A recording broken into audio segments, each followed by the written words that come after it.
독도에 입도시설을 건립하는 문제, 지금이라도 중단한 게 옳은 결정이라고 보시는 분 만나보죠. 송민순 전 외교부 장관 연결이 되어 있습니다.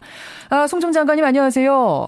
예, 안녕하십니까. 송 장관께서는 독도 입도시설 건설을 보류한 결정 옳다 이렇게 보신다고요? 예, 전 그렇게 생각합니다. 왜 그렇게 보실까요? 이게 지금 국민들이 이거 보류한 데 대한 정서적으로 실망하고 이런 거 이해는 되지만은요. 예. 이건 독도는 우리 스스로가 이걸 좀 묵직하게 지키고 또 독도 자체도 좀 온전하게 보존을 해야 되는데 저는 애초에 그런 입도 지원 센터 이런 걸 건립하는 계획 자체가 우리가 그 독도를 묵직하게 지키는데 도움이 안 된다고 생각합니다. 왜냐하면은 예. 독도는 이 섬 자체가 오랜 기간 동안 이게 풍화 침식 작용에 의해서 계속 그런 과정을 거치고 있거든요. 어허. 그런데 1년에 우리가 25만 명이나 되는 우리 국민들이 독도를 사랑하는 차원에서 가시는 거는 합니다. 좋은데 예. 이게 이 자연 환경 차원에서 그 보존하는 데 도움이 되느냐 하는 것도 생각을 해봐야 되고 환경 차원. 또 두 번째로 우리 절대 동의하지 않지만 일본은 어떻게 해서라도 이거를 국제적으로 분쟁 지역이라는 걸 부각시키려는 그런 기도를 하고 있는데 분쟁 지역으로 이슈화를 시켜서 국제 분쟁 재판 이런 걸로 가는 게 목적인 거죠? 그렇죠. 그런데 그걸 일본이 그렇게 내심 원하는 것을 우리가 왜 자꾸 해주느냐 이겁니다. 그래서 이거를 좀 이거는 정서적으로 이렇게 파는 것보다도 좀 냉정하게 판단해서 아하. 우리가 길게 우리 걸 지키는 게 좋다고 생각을 합니다. 송 장관께서는 2년 전에 이명박 대통령이 독도 방문했을 때 그때 굉장히 비판하신 적이 있거든요. 지금 그렇습니다. 입도시설도 같은 취지에서 문제가 있다고 보시는 건가요? 마찬가지입니다. 독도 그 당시 제가 그렇게 했습니다. 우리 땅이라고 우리가 당연히 자신이 있으면은 대통령이 말씀이죠. 왜 독도까지 갑니까? 우리 그 당시 여름인데 우리 관광객들이 만약에 여름참 휴양 많이 가는 어디 홍도나 흑산도 말씀이죠. 거제도 이런데 저기 가서 우리 주민들하고도 이렇게 얽히고 이렇게 같이 이렇게 어울리고 이렇게 하지. 왜 거기 간 자체가 한국 대통령이 여기 분쟁 지역이라는 걸 내가 알고 있다라고 지금 공개하는 거하고 같지 않습니까? 국제적으로. 근데 이제 앞서 박명재 의원도 그런 말씀하셨습니다만 독도를 연 20만 명이 찾는 게 현실인데 이분들을 위해 필수 안전시설 정도를 짓는 걸 가지고 왜 일본 눈치를 보느냐? 이게 무슨 군사시설도 아니지 않느냐? 어떻게 생각하세요? 그건 그렇게 시설해서 그럼 점점 더 많은 사람들이 거기에 가고 그렇게 하면 제가 말씀드린 대로 그 자체가 자연환경 차원에서도 맞지 않고 일본의 기도에 말리고 그다음에 이 시설이 일반 시설이냐 군사 시설이냐가 문제가 아닙니다.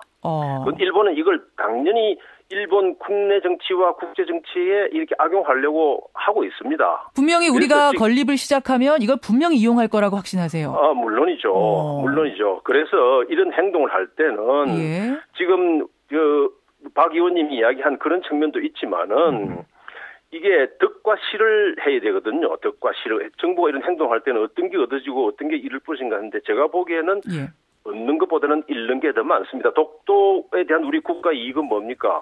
장기적으로 우리의 영토라는 걸 분명히 계속 지켜가는 거 아닙니까? 물론이죠. 그런데 지금도 사실 이미 우리가 확실하게 실효적인 지배를 하고 있고, 또 미국의 지명위원회 이런 데 가서 인터넷에 들어가서 한번 검색을 해보시라고 그러십시오. 거기에 보면은 독도는 이제 리앙쿠르 암초락 이런 말도 쓰지만은 이거는 한국령이다 이렇게 분명히 다 적시가 돼 있습니다. 한국령, 한국이 관할하고 있는 한국령이라고 돼 있는데 왜 우리가 스스로 자꾸 이게 마치 분쟁 지역인 것처럼 얘기하고 만약에 독도 같은 우리가 독도만한 섬이 남해 서해에도 많이 있지 않습니까? 그런 데는 왜 사람들이 25만 명씩 안 가고 여기에 왜 이렇게 갑니까? 알겠습니다. 그냥 둬도 이미 실효적 지배하고 있는 우리 땅인데 자꾸 우리 것임을 드러내면서 일본 자극할 필요가 없단 말씀이시고 또 우리 청취자들 중에는 맞다 우리 땅이니까 자연스럽게 가서 입도시설 짓겠다는 건데 뭐가 문제냐 또 이렇게 생각하시는 게 팽팽한 것 같아요. 그럼 아무리 그냥 그렇게 하더라도 여기에는 상당히 그 상징성을 가지고 이렇게 하는 건데 그게 당연히 우리가 지금 지배하고 있는 우리 땅이고 국제적으로 인정을 받고 있는 땅인데도 우리 스스로가 자꾸 문제시 만들기 때문에 제가 말씀드린 대로 독도만한 섬이 서해남에 많이 있는데 거기에도 몇십만 명이 갑니까 1년에? 아니잖아요. 그렇죠. 이건 좀 우리의 순수한 애국심으로 가지만 그게 상대방한테 이용되는 그런 빌미를 주지 않는 것이 냉정한 국제관계에서 우리의 이익을 챙기는 데 도움이 되는 겁니다. 득실을 따져보자라는 말씀 이 부분 하셨어요. 근데 지금 말입니다. 일본이 독도 사업 중단하니까 우리가 외교 잘해서 이런 거다라고 막 선전을 하고 다니는데요. 그래서 우리 국민들이 더 기분 나빠하는 것 같거든요. 그건 어떻게 보세요? 이게 참 제 생각이죠. 상대방이 움직이는 발 움직이는데 그게 왜 우리가 따라다닙니까?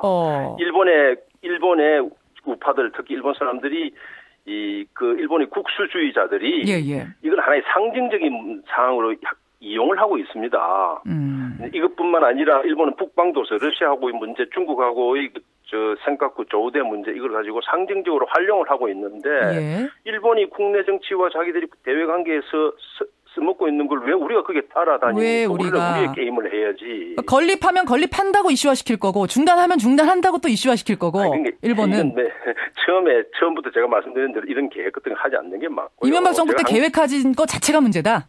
처음에 계획 그렇게 하고 이게 자꾸 이런 걸 보면은 우리 정치권에서나 또 지방정부나 일부 부처 이런 데서 이걸 하나의 독도는 우리가 지키는 일상적인 상황, 수비대가 지키고 있고 환경 보존하고 거기에 이 지하 자원 조사하고 해저 조사하고 이렇게 하면서 일상적인 직무로 하면 되는데 이걸 갖고 자꾸 무슨 이벤트성으로 쓰지 않습니까? 이벤트성으로.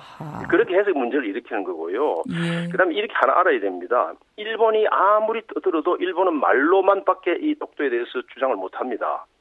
우리는 지금 이걸 행동으로 우리가 지배하고 있지 않습니까? 실효적 지배하고 있죠. 실효적 우리 소유하고 있지 않습니까? 만약에 일본이 말씀이죠. 이 독도에 대해서 실제로 어떤 행동을 한다고 그러면 일본은 얻는 것보다 잃을 게 너무 많다는 걸 잘 압니다. 왜냐하면 독도와 반대의 케이스에 있는 게 중국과 일본 사이에 있는 센카쿠 조우대 문제거든요.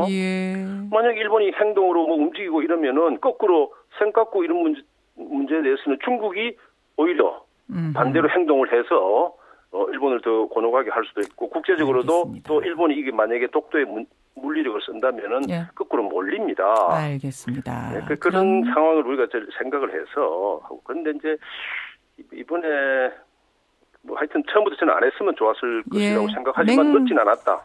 맥락을 들여다보면서 장기적으로 보자는 말씀 송민순 전 외교부 장관 말씀까지 들었습니다.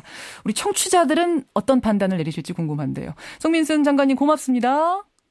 감사합니다.